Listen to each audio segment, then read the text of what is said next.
Personel Polresta Banda Aceh, Polda Aceh menemukan 15 unit handphone saat menggeledah ulang barang bawaan pengungsi Rohingya di Balai Mesraya Aceh, Kota Banda Aceh pada Rabu 20 Desember 2023.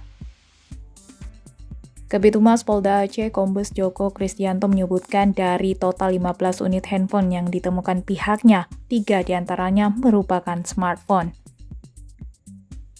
Kata Joko, handphone yang ditemukan tersebut rata-rata milik wanita dari kalangan pengungsi Rohingya.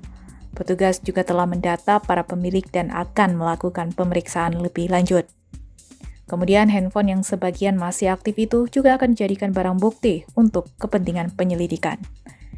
Dugaan sementara, Joko menyebutkan handphone yang ditemukan tersebut digunakan para pengungsi Rohingya untuk menghubungi pihak-pihak yang ada kaitannya dengan kedatangan mereka di Aceh. Namun, dugaan tersebut masih perlu didalami. Untuk diketahui, sebelumnya personel Satreskrim Polresta Banda Aceh telah menahan MA, 35 tahun, yang diduga kuat terlibat penyeludupan pengungsi Rohingya.